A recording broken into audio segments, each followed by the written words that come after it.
오늘날 혼자 사는 사람들이 늘어나고 있습니다. 우리나라 전체 인구의 27.2%라고 합니다. 놀랍게도 4가구 중에 1가구가 혼자 사는 가구라는 것입니다. 편의점이나 마트에 가보면 혼자 해먹을 수 있는 음식들이 널려져 있습니다. 이런 음식은 과거에 어머니나 아내의 손길을 통해서 가정에서 먹을 수 있는 음식들이었습니다. 그런데 이런 음식이 1인용으로 혼자 사는 가구들을 대상으로 전략적으로 만들어져 있다는 것입니다.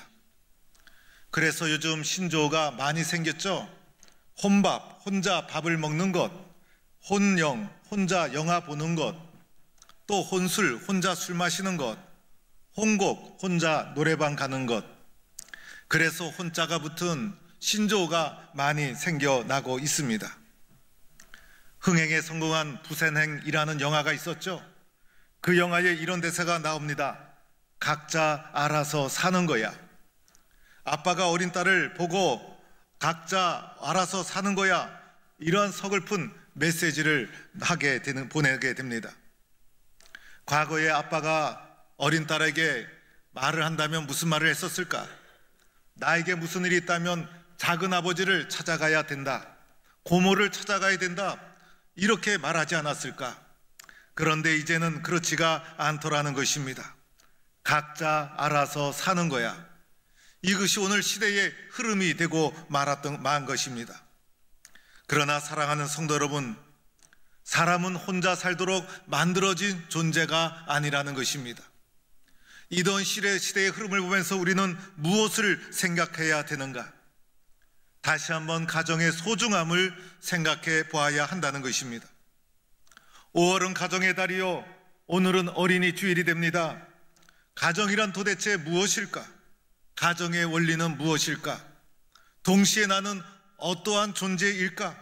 어떻게 살아야 나는 행복하고 의미 있는 삶을 살아갈 수 있을까? 바로 그 해답은 사랑이라는 것입니다. 사람은 혼자 살 수 없도록 만들어진 존재입니다. 사랑을 받고 사랑을 할 때 사람은 행복해지는 것입니다. 사람은 홀로 살도록 부름받았고 지음받은 존재가 아니라 공동체로 부름을 받은 존재인 것입니다.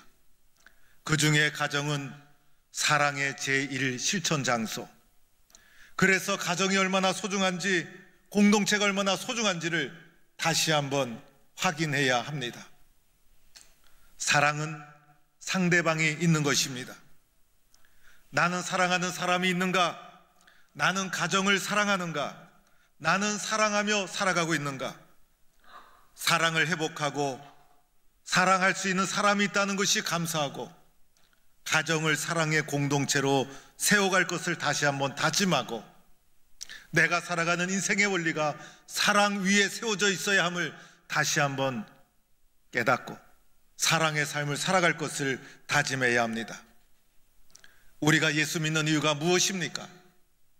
기독교가 어떠한 종교입니까? 기독교는 바로 한마디로 말하면 사랑의 종교입니다. 서울의 어느 교회 가보면 십자가가 없어요. 대신 정면에 하나님은 사랑이시다 한글로 굵게 붙여 놓았어요.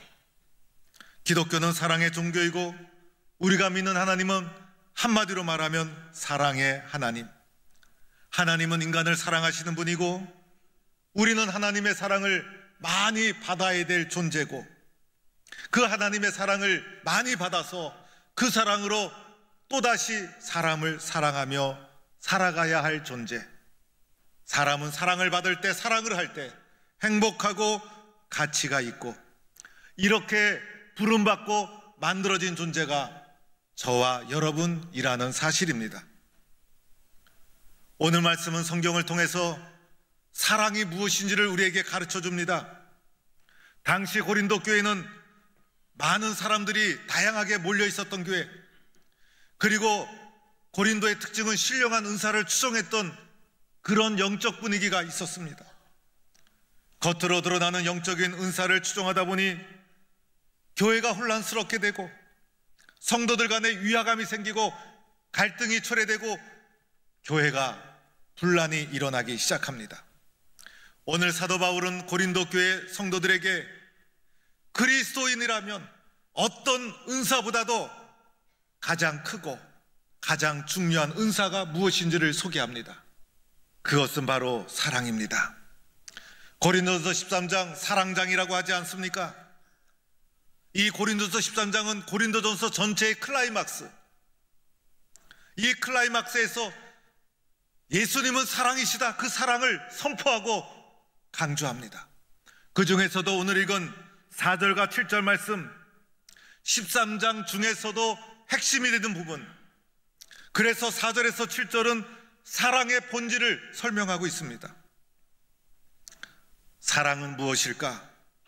사랑은 어떠한 성격을 가지고 있던 것일까? 나는 사랑을 어떻게 이해하고 있는 것일까? 무엇을 사랑이라 할 수 있을까? 오늘 말씀에서 사랑의 성격 15개를 소개합니다. 여러분은 사랑을 어떻게 설명할 수 있겠습니까? 여러분은 사랑의 본질을 어떻게 이해하고 있습니까? 오늘 말씀해 보니 먼저는 사랑은 오래 참는 것이다 라고 하면서 사랑의 본질에 대한 설명을 시작합니다. 첫 번째로는 오래 참는 것입니다. 참아야 합니다. 그것도 오랫동안 참아야 합니다. 그것이 바로 사랑입니다. 우리가 오랫동안 참아야 될 이유가 있죠. 오래 참음으로 하나님의 의를 이루어야 하기 때문인 것입니다. 이것이 사랑의 1단계고, 오래 참음의 관문을 들어서고 넘어설 때 사랑이 시작되는 거예요. 그런데 오늘 우리들은 오래 참지 못합니다. 왜 이리 참지 못할까? 그것은 사랑이 없기 때문인 것입니다. 또한 사랑은 온유하다고 설명하지 않습니까? 사랑의 성품은 온유한 것, 사랑의 성격은 온유한 것, 친절과 선을 베푼다는 거예요. 심지어는 나에게 해를 끼치더라도 친절과 선으로 베풀어주는 성품이 온유함. 온유함으로 나는 대하고 있는가? 나는 온유한 삶을 살아가고 있는가?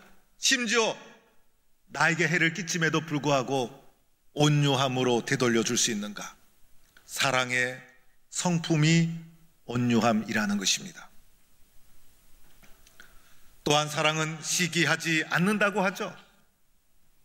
질투하거나 시기하지 않는다는 거예요. 그러나 우리들은 비교하고 시기하고 질투하는 것, 이것이 우리들의 생활 습관이에요.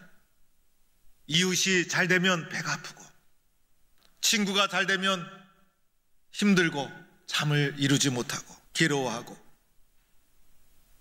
그러나 사랑은 시기하고 질투하는 것이 아니라 도리어 축복하고 기뻐하는 것. 그 사람이 잘 되는 것을 나는 도리어 기뻐하고 축복할 수 있는가? 아니면 시기하고 질투하는가? 사랑에 달려 있다는 것이에요. 또한 사랑은 자랑하지 않는다고 합니다. 우리는 조금만 나아도 자랑하고 싶어서 견딜 수 없는 존재, 과시하고 뽐내고 자랑하고 드러내고, 이것이 우리들의 모습. 그러나 사랑은 자랑하지 않습니다. 나를 드러내지 않습니다. 사랑은 교만하지 않는다고 합니다.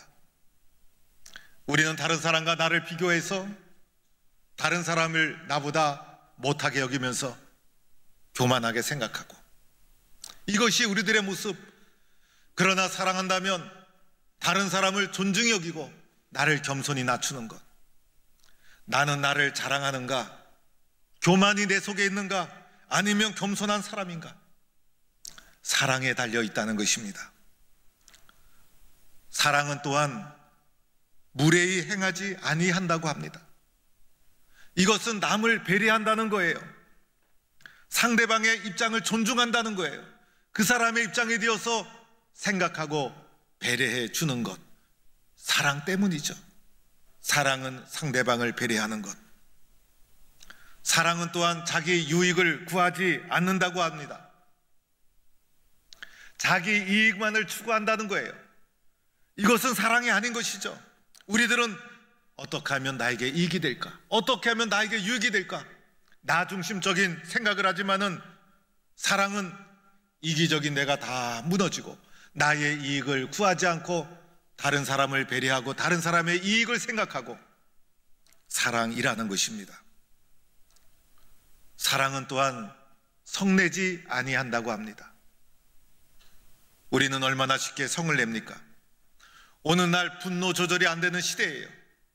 그래서 이것 때문에 사회 문제가 일어나요. 작은 일에도 분노를 폭발시키고.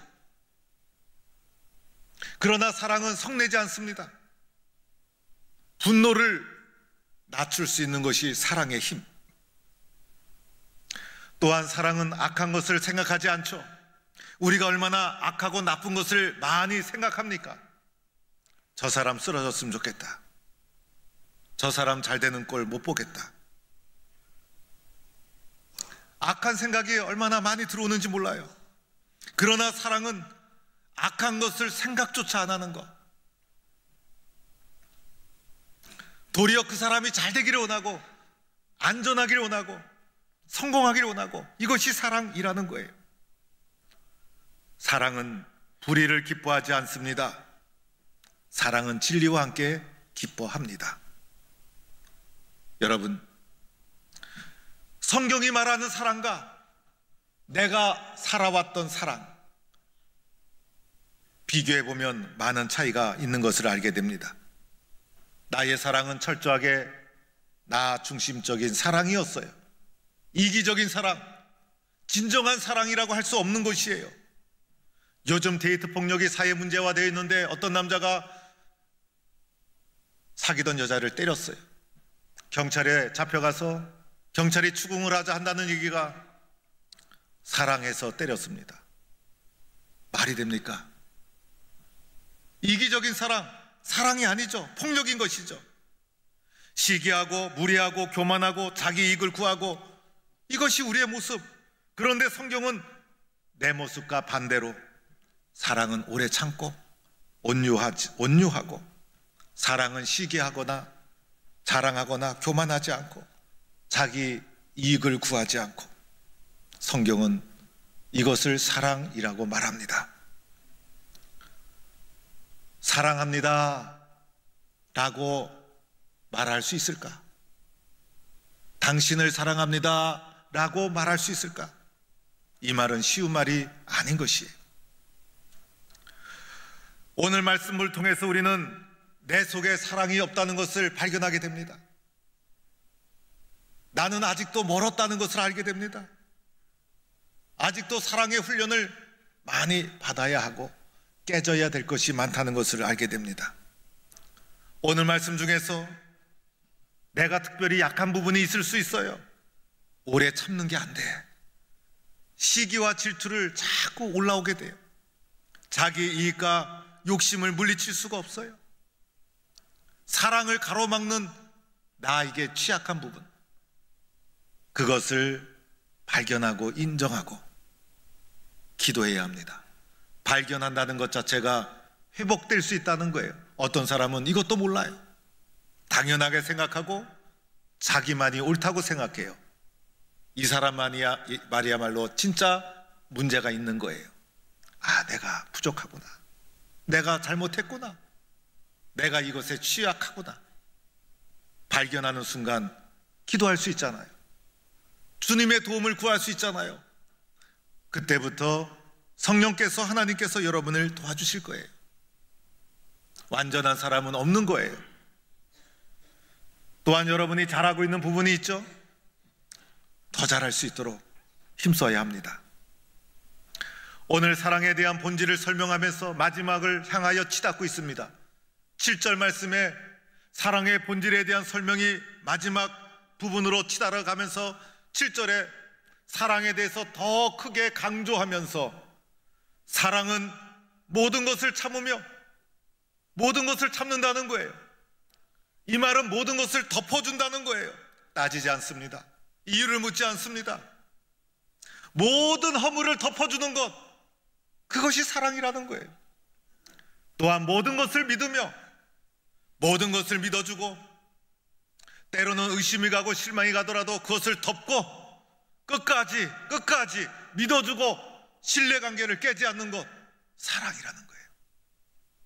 모든 것을 바라며 시험이 와도 실패를 해도 넘어져도 쓰러져도 끝까지 희망을 가지고 잘 될 수 있다, 희망이 있다, 소망이 있다, 끝까지 기대감과 희망을 포기하지 않는 것, 사랑이라는 거예요.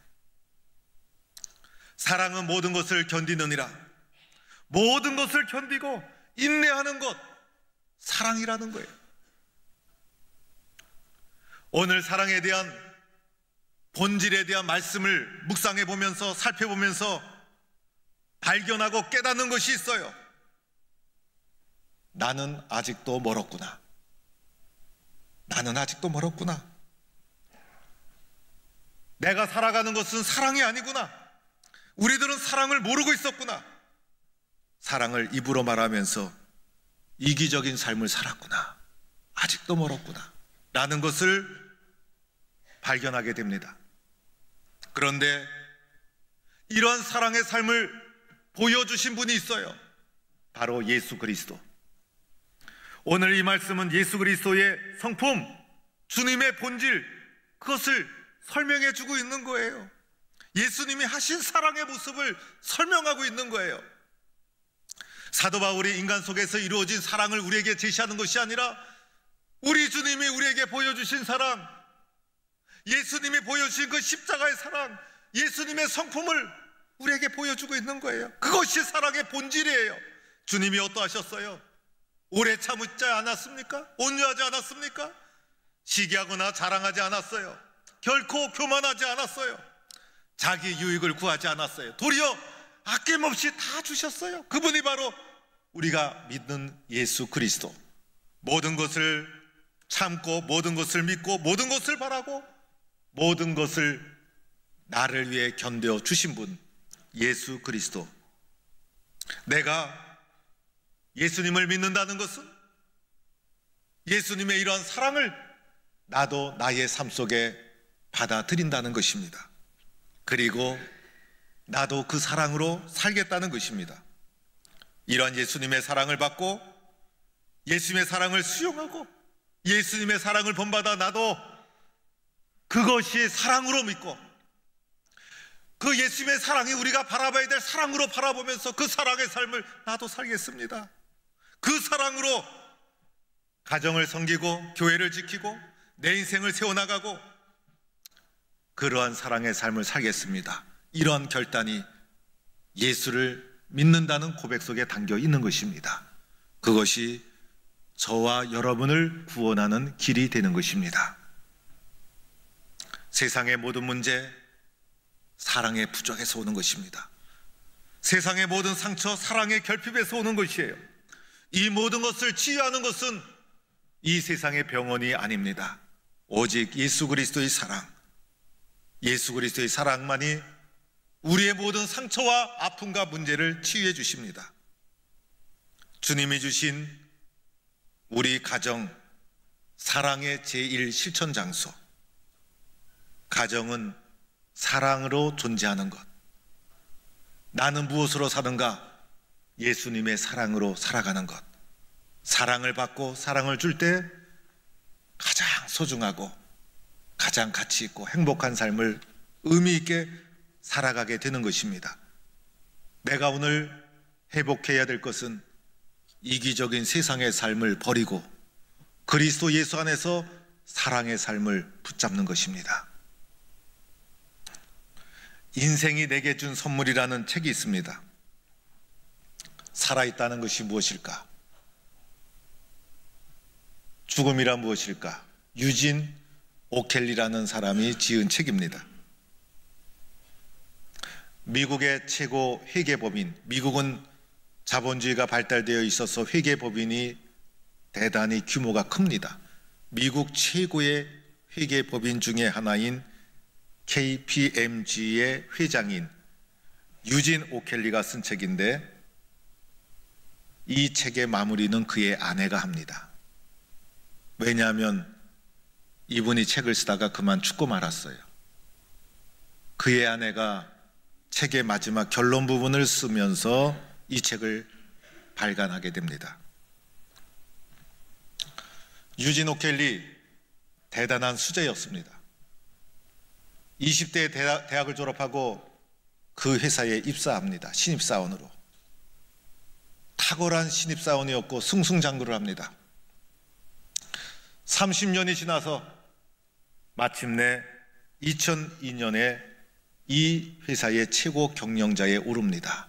신입사원으로 입사해서 탁월한 재능을 발휘해서 수많은 경쟁을 물리치고 고속 승진을 거듭한 결과 그 회사의 최고 경영자가 됩니다. 회장이 되고 나니 더 바빠졌습니다.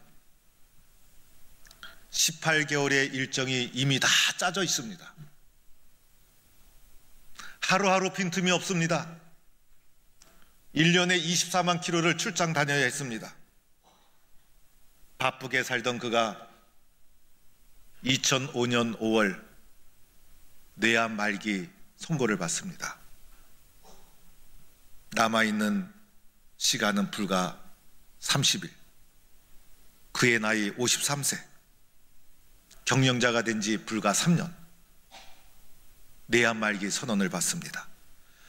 일생을 걸면서 그렇게 치열하게 살아오면서 회장의 자리에 오른 자기가 자랑스럽게 여기던 그 자리를 내어놓고 내려옵니다. 회사를 짊어지고 회사를 향한 원대한 계획과 프로젝트가 있었어요. 다 접습니다. 30년 동안 치열하게 살면서 몸에 밴 습관, 비즈니스 다 버립니다. 남은 시간을 어떻게 가치 있게 보낼까? 남은 시간을 어떻게 가치 있게 보낼까? 일 속에 파묻혀 살아왔던 그가 생각을 바꾸고 관점을 바꿉니다. 그러자 그동안 보이지 않던 것들이 보여지기 시작합니다. 사소했지만은 내 삶의 바탕이 되었던 것, 당연하게 생각했지만은 내 삶의 본질이 되었던 것, 너무나 소중했던 것이지만은 무관심하게 지내왔던 것, 소중하게 발견하기 시작합니다. 가정이었습니다. 아내의 소중함, 자녀의 소중함, 부모의 소중함, 사랑하는 사람들의 소중함, 이들과 함께 사랑을 나누며 살아가는 시간이 우리의 인생에 얼마나 소중한가. 그는 가족과 함께 남은 시간을 많이 보냅니다. 많은 대화를 합니다. 그동안 인생을 살아오면서 고속 승진을 하면서 경험하지 못했던 많은 기쁨과 은혜를 누립니다. 가족과 함께 소풍도 떠나고 야외에 가서 식사도 나누고, 그러다가 비가 쏟아지고 야외 식사가 망쳐도 가족과 함께하는 그 자체가 기쁘고, 가족과 하루하루를 보내다가 30일이 넘어 90일을 보내고 눈을 감습니다. 그의 아내가 이 책을 마무리합니다. 죽은 남편이 말하고자 했던 것을 이 책 마무리에서 말하고 싶었던 것입니다. 바로 가정과 함께하는 사랑의 시간, 사랑받고 사랑하며 살아가는 인생의 소중함, 이것을 우리에게 말해주는 책입니다. 사람은 사랑하며 살기에도 인생이 짧은 것입니다. 오늘 우리는 예수님의 사랑으로 살아오지 못했음을 회개해야 합니다. 예수님의 사랑을 말하면서 주님의 사랑에 미치지 못하는 이기적인 욕심으로 살아왔던 우리들을 회개하고, 이제 예수님의 사랑을 나도 받아들이고 그 사랑으로 나도 살아갈 것을 새롭게 다짐해야 합니다. 그동안 잘못된 사랑을 붙잡고 살아왔다면 그 잘못된 사랑을 내어버리고 진짜 사랑을 해야 될 때인 것입니다. 하나님이 주신 두 개의 공동체가 있죠. 가정과 교회, 하나님이 직접 만들어주신 공동체, 사람은 혼자 사는 존재가 아니라 공동체로 부름을 받은 존재인 것입니다. 가정과 교회가 얼마나 소중한가. 예수님의 사랑으로 이 공동체를 채워나갈 것을 다짐하는 성도가 될 수 있기를 바랍니다. 가정의 원리 사랑, 내 삶의 원리 사랑, 교회 공동체의 원리 사랑, 예수님의 사랑, 그 사랑으로 우리는 살아가야 합니다.